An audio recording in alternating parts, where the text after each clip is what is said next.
All right, today we are diving deep into one of the most powerful investing frameworks I've ever come across. It's from the legendary investor Mohnish Pabrai. We're going to break down, step by step, exactly how he hunts for those elusive stocks that can multiply your money not just 10, but maybe even 100 times. Let's get right into it. But let's start with a question that might just flip how you think about investing on its head. What if I told you that you could be wrong, completely wrong, about your investments half the time, and still end up incredibly wealthy? How is that even possible? A 50% failure rate sounds like a recipe for disaster, right?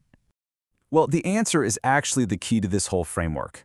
It's not about how often you win or lose. It's all about the size of your wins. See, the core idea here is that just a few massive, life-changing wins can completely wipe out dozens and dozens of small losses. And this brings us to our first really big idea, what I like to call the 50% failure secret.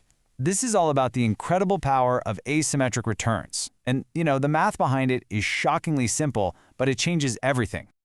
Okay, let's just run the numbers. Imagine you invest 10 lakhs, and you split it evenly into 10 different stocks, so 1 lakh each. Now, let's say 5 of them are complete duds. They go to zero. You've lost 5 lakhs. Ouch. 4 of them just tread water. They break even. So, no gain, no loss there. But just one of them, becomes a 100-bagger. That single 1 lakh investment turns into 1 crore. So after you subtract all your losses, you still walk away with a 95 lakh profit. You see? Your downside is capped at what you invest, but your upside is practically unlimited. And that's exactly why Mohnish Pabrai himself says this. You're not hunting for a portfolio full of winners, you're on a quest for just a tiny handful of truly exceptional businesses that you can own for a very, very long time. 1 to 4 is really all it takes. So the big question is, how on earth do we find them? Well, this is where it gets systematic. To find these gems, Pabrai uses a super strict, non-negotiable checklist. It's designed to weed out all the bad businesses before he even thinks about what they're worth. This is absolutely the most crucial first step. And here they are, the 4 hard filters. A company has to have a high return on equity, low to no debt, and management with unquestionable ethics. Only then, and I mean only then, do we even bother to ask if it's selling at a fair price. If a company fails even one of these checks, it's immediately out. No exceptions. So, the first filter is return on equity, or ROE. Think of this as a measure of how good a company is at turning shareholder money into profits. Pabrai isn't looking for some lucky one-year spike. He wants to see a consistent, sustained ROE of over 20% for at least 3 to 5 years.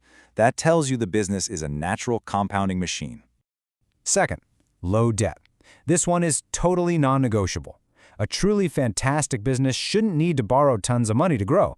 It should be throwing off enough cash on its own. High debt just adds a huge amount of risk, and it can often be a sign that a company's high ROE is just some kind of financial engineering. All right, now, this is arguably the most important filter of all, management ethics. You're basically becoming a business partner with these people for decades. You have to be able to trust them. So you're looking for green flags, like founders who are still running the show with their own money on the line. And you have to be on high alert for red flags, like promoters pledging their own shares or a revolving door of auditors. Those are huge warning signs. And here's the kicker. Only after a business has sailed through those first 3 quality checks do you even begin to look at the price tag. Most investors get this completely backwards. Pabrai's method makes sure you're only spending your time valuing truly high-quality companies, and then you're looking for a good deal to give yourself a margin of safety. But you know what? Passing those filters still isn't quite enough. To become a true 100-bagger, a great business needs one more critical ingredient. It needs a massive runway for growth. Think about it like an airplane. You could have the most advanced jet in the world, but if it's on a tiny runway, it's useless. It's the same for a business. A great company can't multiply your money 100 times if its market is already saturated. A runway is simply the potential for that business to get dramatically bigger over the next 10 or 20 years, usually pushed forward by these huge, unstoppable trends. And in a growing economy like India, you can spot these runways in sectors that are riding these massive waves. Things like the big shift to renewable energy, the Make in India initiative in defense, or the simple fact that there's still so much room for growth in private banking and healthcare.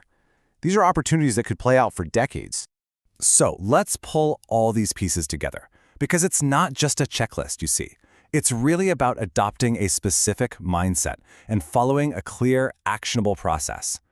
Here's the whole framework in 4 simple steps. First, you hunt for those opportunities with that skewed asymmetric risk-reward we talked about.